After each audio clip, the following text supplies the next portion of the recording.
What's up, everybody? Welcome to Straight No Chase with Jesse Mitchell, your number one podcast coming out of the Carolinas. I am the innovator, the emancipator, the originator, Jesse Mitchell. I don't know why I'm messing up my name. How you mess up your own name? Kids don't do that. In the building, I got my man, Mr. Terrence Mansfield in the building with the Primetime City Elite Bulldogs. Primetime Elite. Primetime Elite. Yes, sir. Okay, I'm Yes, throwing sir. city in there or whatever, but you ain't even from my city. though. I'm It's talking for about the the city, city. but it's for the city. 2-6 in here, baby. That's how we doing it. Fellas, let them know y'all in the building. Yo. Okay. I say y'all. Oh, you see, he's looking at you now. Wave to the camera or something. Talk to him. Hey, what y'all do? Let me see something. What y'all touchdown celebration? What y'all do? Y'all got no celebration? No huddle on Phones that? up, man. Phones up. Something. What y'all do? All right. So what's up? So they're a football team. This is just one team, one age group, or what we doing? What we doing? No, Talk we got to me. multiple age groups. Primetime Elite, we started out in 2022. Our first year, we got ages 6 through 12. We started with 3 age groups. Last year, they all won the city. These boys here been together since they was 9 years old, rocking, man. Winning 3 national championships, 3 state championships, 3 conference championships. The resume just keep building, going for number 4. And this is City League or what? AYF, American Youth Football League. They participated in the AAU league also. But the city, you got city, go from city, then you go to states, regionals, then you go to national. So they went through 4 stages to win a national championship this last season. Yes, sir. You said they won 3 national championships? 3 national championships. Hey, congrats, fellas. Congrats, man. That's what's up. That's big time, now. Man, I'm a basketball player myself, so I don't really know much how the football work, except for, past Pop Warner, you lose me. Right. Some of them try to hoop, man, but football, they need to stay with that football league, they're hooping along. Hey, like, they're a little short over there now. I don't know height over there for no basketball. Now I'm messing with y'all. Now. You do whatever y'all put y'all minds to. Ever let nobody tell you y'all can't. Ain't them dream killers tell you y'all can't, break the glass ceiling. I can do whatever I want to do. I always remember that.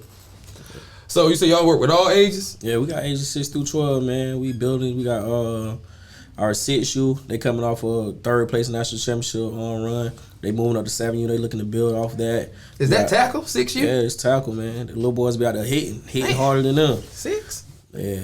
Shout out to Coach Amin. I was about 16. I was telling my man, I caught an interception in practice, and that was my last day of practice. Facts. Yeah, after I got hit, I was still dealing. Facts. That was it for me. No. Well, mama laughed at me and said, "What's up with the pads? You ain't going to practice no more? Nah, they ain't coming out the closet, mom." Nah, it's over with. When What? they be a hooper, A man. rap. So them boys like this 6 hit, and I Six applaud out them. there Hey, hitting, man. kudos to them, because I ain't with Check it. them out. I was in the gym. I've been in the gym ever since, shooting jumpers. For sure, I feel it. And you got 7U. We stay true to age. So if you 6U, you play 6 with 6-year-olds. You 7, you play with 7-year-olds all the way up to 12U. They the OGs of the group. They started Primetime. They the originators of Primetime. Okay. So it wouldn't be no Primetime without them boys. Shout out to my boy Coach Josh putting this thing together. He brought me in on it, and we went from there. Now we just putting it in motion. This 12U season, man, we trying to go to Cali. We going to Texas. We going all over to get them good experiences. Let them know, hey, it's more than just Fayetteville. We just want to show them that, hey, you got to grind, you got to work, play people from different cities. So when you do get to high school, everything else is easy. Everything else fall in line, man. And that's our culture in PTE from ages 6 through 12. We treat everybody the same. Everybody get their work, man. So once they get to high school, y'all don't mess with them no more? No, we still mess with Well, them. as far as the program, they don't play for y'all no more? No, they don't. play high school ball? Yeah, now? 12. We cut it off at 12. Yeah, some organizations trying to do 13. Well, we cut it off at 12.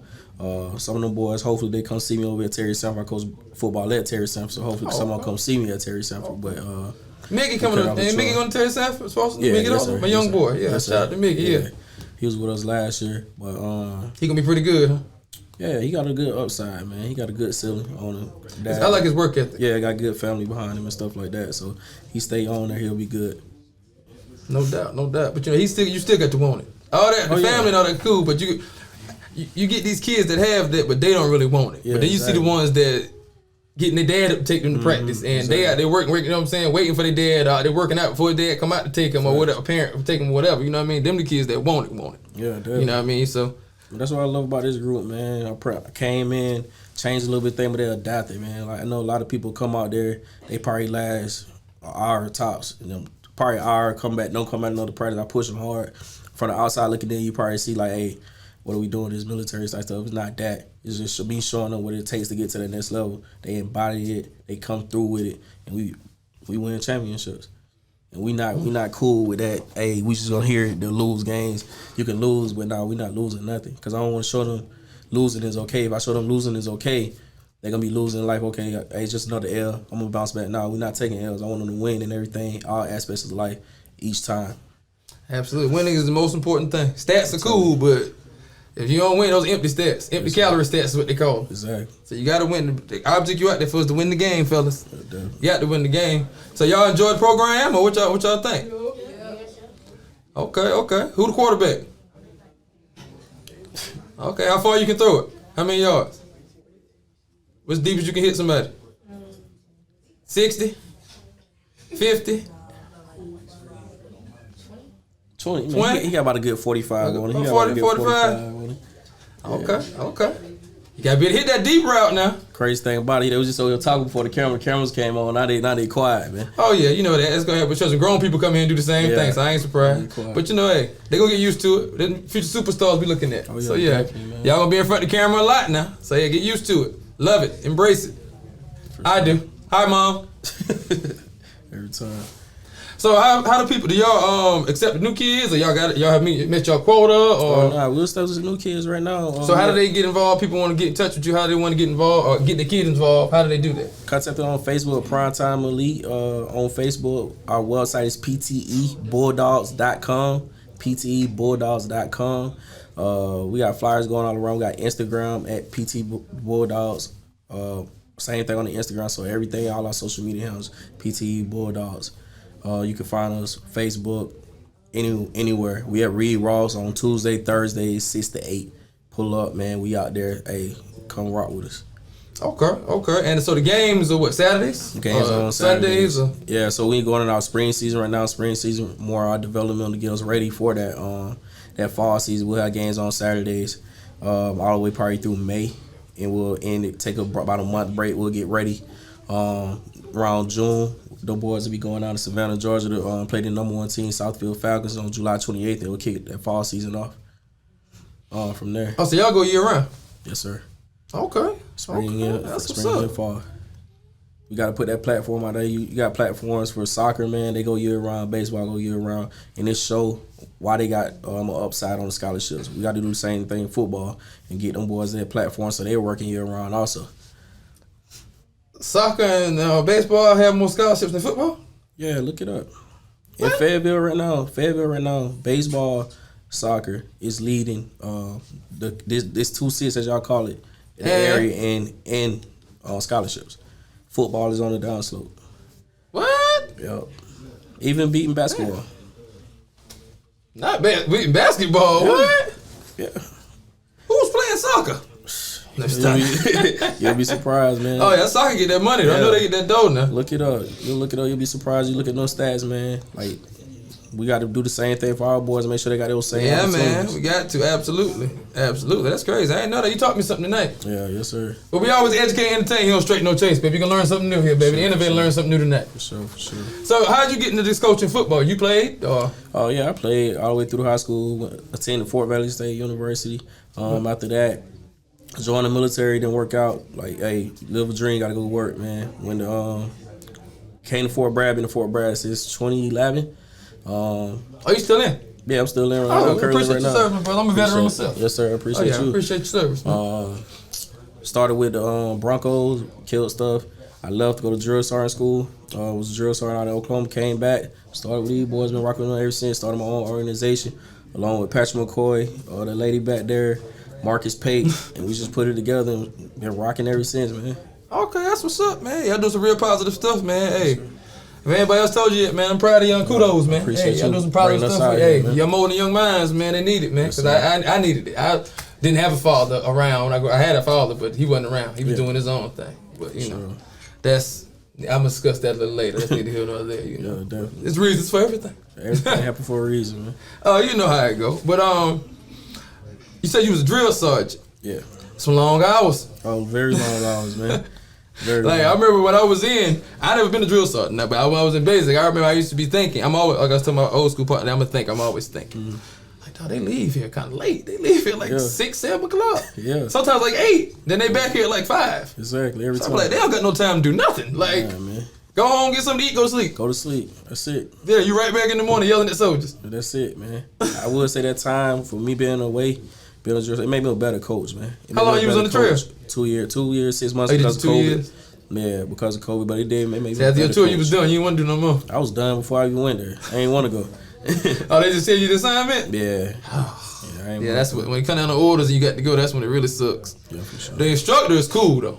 Instructor, you know, you go, you get up about 5, you know what I'm saying? You come in about 9, you know what I'm saying? You good, you know what I'm saying? But, yeah, that drill sergeant, yeah.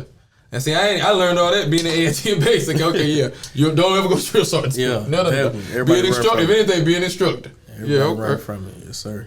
Yeah, because them hours, man. Yeah. See, if I think about joining the military, yeah, y'all might want to be an instructor instead of a drill sergeant. Be anything else. Go to college, man. Yeah, exactly. Go to college, yeah. And everything else off. Start your own business. Sell oranges on the freeway. Fact. Get your LLC and start selling oranges on the freeway. Who's son, man? Then have 3 months, go down to the bank and get your business loan. Hey, that's real spill you speaking right now, though. That's real. Hey, I'm dropping jewels on you now. That's real. 3 to 12 months, go get your LLC. Go ahead, make your brand a business. Incorporate your brand in 3. Get your business account in 3 to 12 months. Go get your business loan. So, Now you rolling in the dough. You got that thing. A lot of these rappers, I don't understand why they don't do that. A lot of these rappers that come out and you hear about them, they've been out 10, 15 years, whatever. Like, I've been rapping, man. I'm still trying to get on, trying to make it. Okay, well, what you doing? You know, I'm still putting my music out and stuff like that. Well, bro, you got to do business side. The music part is cool, but it's a business side. It's called show business. For sure. It's the show and the business. So what you should have did when you first came out and decided you was gonna rap, get your LLC.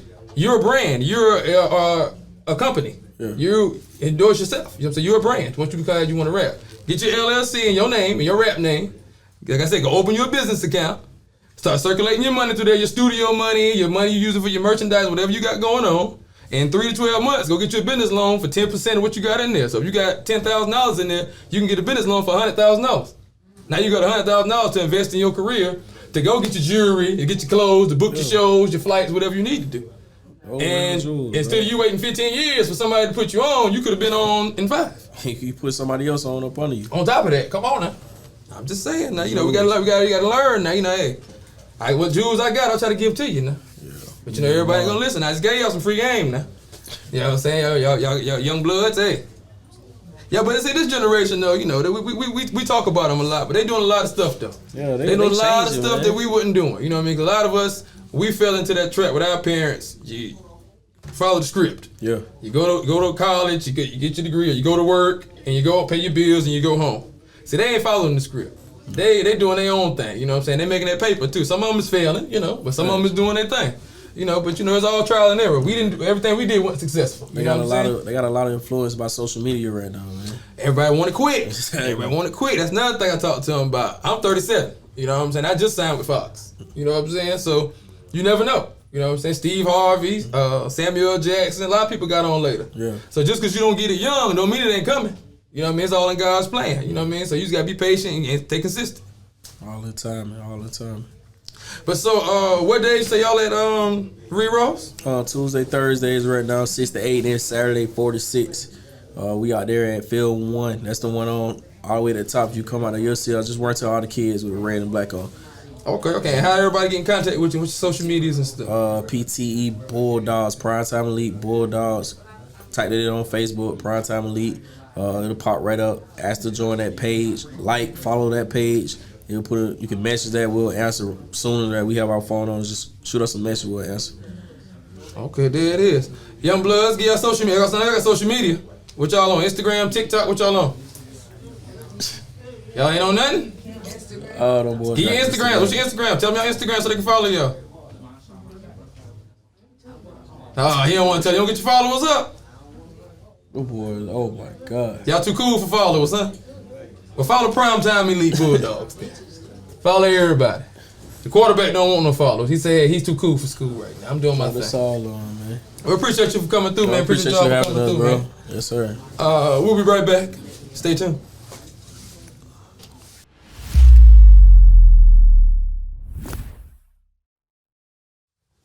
Welcome back, Straight No Chase. We have Miss Kathy Greggs on the set. Let people know you here, talk to them. Hello, everyone. Don't leave my hand. You gonna let my hand fall off? Oh, I'm sorry. That's the hey. You gotta kiss the hand though. After that, that's what okay, my bad, that's my what he bad. did now. That's My what bad. I'm ready. Look a little dry. I don't get too much on it now. he kiss the hand after that. Get some lotion now. Miss Janine Echoes Dublin in the house. Yes, what I'm sir. saying? That just sound like you famous or somebody else, famous actress or something. Wonderful. Yeah, this is his famous name. Mr. Dylan Dodson in the building. Thank you. Come on, I'm gonna give you last time. I ain't gonna leave you hanging, baby. We can do like that. Do like that. So now we talking about the American Rescue Plan documentary. Right? That's Yes, what y'all got that going. is correct. Okay, now talk to me. What's this about? Who wanna go first? Not everybody go. Let me talk to the director first. My bad. Director. Yeah, so I didn't get no part in the movie, but it's cool. But go ahead. We're gonna get you in the next. Go ahead. Okay, Well, we Get you in the next one of the things that we really wanted to talk about is dig really deep in the community and hear from community members about the American Rescue Plan and where the funds are going and where they should go. So one of the things that Fayetteville PAC did was pretty much came up with the dream team. And they found the best of the best that can speak on all different subjects, and that's some of the things that you see in the documentary. Is they talk about so many different things, from water contamination to housing to just in the community, the different streets, from the east side to the west side, just how just the quality of and really what they've dealt with, and you really see just how deep it is. Like when you watch this documentary, when it comes out, you will see just how deep, and you can really feel it. And especially from me not being from Fayetteville, I mean, this documentary just pretty much makes you think about the American Rescue Plan funds, where they are going, because they went everywhere, but were they really going to the right place? And that's something that Kathy Greggs, she the one that knows. That's the one. So the American Rescue Plan is not just named documentary; it's actually funds that need to be allocated. That is correct. Right. Allocated, yes. That's federal government funds. Don't try to correct me on my show now. I'm sorry. So the federal government, the American Rescue, thank you, Daylin, and thank you for directing this and believing in my dream, because I had a dream and I said, I made a phone call to my board member, Monique Edwards, which she's also in this documentary at 6:00 in the morning on Saturday. I said, hey, I want to do a documentary on American Rescue Plan funds to show everybody what it really looks like at this economical crisis that we're in after this pandemic, during the pandemic still, and we still haven't received any relief as individual citizens versus, officials and money going towards all these bonuses for the officials and your city workers that work, they got bonuses throughout this pandemic. It was 4 bonuses just with the city alone, and then you got your city council members that got bonuses, but yet and then you have your superintendent for the Cumberland County Schools that received several bonuses, but the teachers did not. So school was out during COVID. Well, that's not what happened. Don't forget it was virtual, so people still had to get paid. So at the end of the day, we have funds. We have $40 million in the city, but yet these funds are not allocated to the people and the needs of the people, like housing, gun violence prevention centers. But at the time, I called Monique at 6:00 in the morning on Saturday, and she's like, girl, hanging up. She hung up on me. 2:00 in the afternoon, she's like, you know what? That's a good idea. But I had this vision. I don't write anything down. So when I talk to my board members, and when I talk to someone like Janine, because she's also a part of Fayetteville PAC also for grant writing, Janine's be the first one saying, I have to write this down. Hold on, let me pull my, to the cards to the side, because I don't write anything down. My vision is all in my mind. And I just keep it there. So I visualize this, had a conversation with Daylin, and he has been doing work for us for like a year when it comes to our infographics website and designing and everything with our trailers. But I told him, I said, you can do this. He said he never did a film. He never did a whole movie ever. During his whole, company, and this man is 24 years old, and I'm like, you can do it. Trust me, I have faith in you. The whole movie. He did the whole movie, and I just visualized how I wanted to be the entity's re-entry. We're talking about re-entry when you come out of Cumberland County Jail, and how you have nowhere to go. Transitional housing is not here for domestic violence victims, sexual assault. We only have a 24-bed. For rehabilitation, and after that you have to go on a waiting list to go to Raleigh. So all those funds can be used to have better health, better equality for the people, and quality of life. And where are we now with that? the documentary tells it all. And I had to put Janine in it because she's over there in Deep Creek area. And the thing is, they have forgotten about those areas. I mean, we still have there's stuff in the documentary you'll see that we'll see, we'll have a vision of how stuff still look after the disaster, and the city received $120 million from that. We'll see some roads that's messed up, some trailer homes that's messed up. We'll see how much it costs for rent, which is 2.4 times the amount of an average person that's making $27,000 and less than $15 an hour. So we'll see all of this in How the much is documentary. that? That's what, 36,000. It's $37,000 a year. But the thing is, if you're making less than $15 an hour, you're not going to be able to afford rent here. I mean, so it's gentrifying and redistricting, which is a part of Monique Edwards. Then we have Isaac Smith. He's a North Carolina State senior, and he's environmental. Lawrence He's Fishburne discussing warned that us about part. gentrification on Boys in the Hood. Yep. And we're going through it now. If you look at the Murchison Road Corridor, that's the way to get people out and move people in. Because the Murchison Road Corridor in itself has 10 racquetball courts. They're putting in 9 bicycle trails. Like The Murchison Road what? corridor. That's what they call it, the Murchison Road That's corridor. what they've changed that to. Yes. So they're Where's that using at? $82 million Murchison Road. It's going to be right there. It's going to be right there. You So see they're when they gonna have a started with the little plaza. trees and stuff? They're gonna have That's, nine- I'm saying, what part of the Merc we talking now? The Hold up whole now. Merc. they're moving people out of families out of their homes. Yes. They are giving people, here's the bad part about that. They're Not giving Elliott people- Circle. Yeah. Yes. Right down the Elliott Circle, yes. Oh. But they're giving people monies to move out of these houses. They're saying, hey, I'll give you $150,000 for this house. But then when They're they gonna go make out to look billions. for a home, they can't even get monies. They can't even get a house that's valued at the amount that they're giving them. So Fell for what's the banana in the tailpipe. Exactly. There we exactly. go. So what's happening to these families? These families are out here and now they have no viable place to live. So where do they go? They got to go somewhere else. And that's how they're moving them out the cities. When we should use that money to help get those homes put back up, rehabilitated or whatever needs to be done. But they're not doing that. And a lot of it's happening. Unfortunately, a lot of it is happening probably around in the downtown area because of the things they want to do Yep. for those areas. When if we just build up that stuff, get people owning their homes and things of that nature, we can build it up on our own, but they're looking to outside sources. So that's bad, especially when we have the money right here to be able to do stuff like Exactly. So to get these funds, what we need to do, what needs to happen? Because I need a jacuzzi for therapeutic purposes. Therapeutic purposes. Well, that's you all. know what- I'm just having a battery in therapeutic purposes, y'all. I'm just saying that. Hey, You know what? I want to fit the jets on my glutes. That's all I'm saying. You know what's amazing about these funds, and and I went through the training through the North Carolina Budget and Tax Center. We also are statewide partners with 10 counties here in North Carolina for the American Rescue Funds project. So it's not just Fayetteville that's doing it. We have Beaufort County, Henderson County, Halifax. We have different areas that is a part of this project to get these funds allocated to right people. Now, if we was to use these funds correctly in the right way, looking at it, we can get out of a tier 1 because we're below the poverty. So we can use these funds to get everybody sustainability, attainability housing, sustainability workforce. Explain to people what this tier is again. Tier 1, tier 2. What is that? yeah. A lot of people might not know that. You know, Well- you educated me. I didn't really know what it was. Well- I pretended I did and kind of let you talk about it, but I really didn't.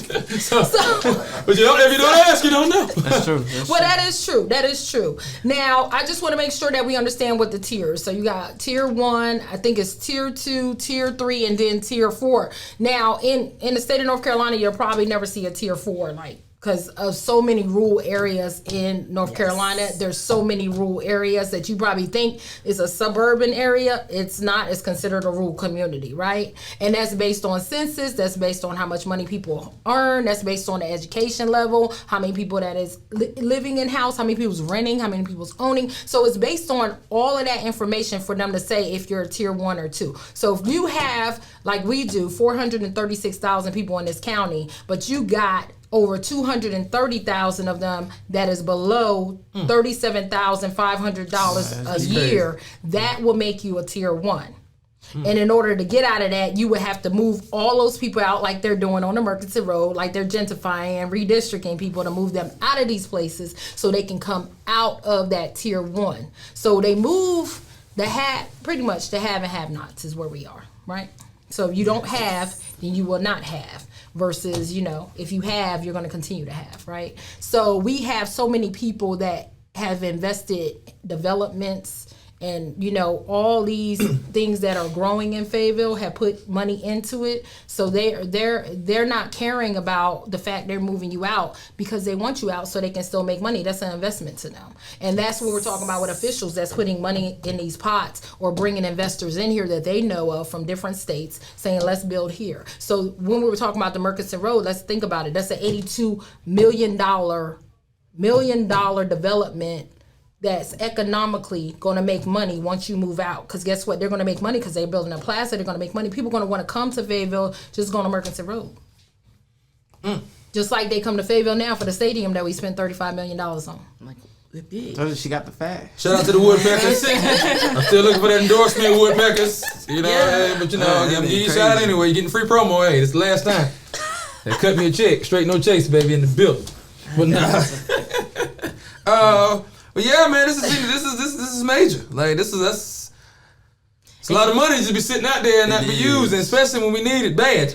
And that's part of the problem. People don't know that money's available. Bad in the hog needs slop. Yeah, exactly. They don't know that money's available. And and shame on the people, the leaders that we have around that are not disseminating this information correctly. That is, it's awful. You know, you look around and if you go to the average person on the street, first of all, they don't realize that there's even money still left from the CARES Act, the ARPA plan, and all that. They don't even know that money. I ain't even getting none. Yeah, the kids. No PPP, no nothing. Oh, they got money. They got raises. They got, I said me. I ain't getting none of it. They got bonuses too for the PPP. They never gave me nothing. and that's just it. But see, people don't know. So how are people going? So how do you get the funds? How do you get this stuff? Or what do we need to do? What do we need to do to come together and get this stuff? Okay, so what we're doing as a statewide effort is, well, what we're doing is Fayetteville PAC, because other communities got different things going on based on their community, right? So Fayetteville PAC, I mean, we've been around here doing this work since 2016. We've been advocating, doing policy. We've been advocating, getting funds. But with us, we're going to do town hall meetings. We're going to do this survey. We're going to let you fill this out, say where you think the money should go from your own perspective, where you think the money should go. You can scan the QR code, and then we're going to have a solution written up of saying to the city, hey, this is what the people want. This is how much money we think will be used to allocate this, and this is how much funds we think should be taken out this ARP. So we're not just going to come and say rant and rave, this is what we want. No, we're going to have a solution, because we always have a solution that we come to the table with our city council and our county commissioners on a way they can allocate these funds correctly, disperse them immediately, because like I said, we got into December 31st, 2026, or this funds will be forfeited back to the federal pot. Now this money is unclaimed money from your taxpayer. $40 million. 40 is for the city. $40 million the city. The county has $65 million. So these are two different pots, once again. But at the end of the day, this money, this American Rescue Plan funds will go back forfeited and go back to the federal pot. And that money is gone when it could be used for so many things. I put on there that people should get a check. I put on there we should have a gun violence prevention center. That's only $5 million. Start the first one, and maybe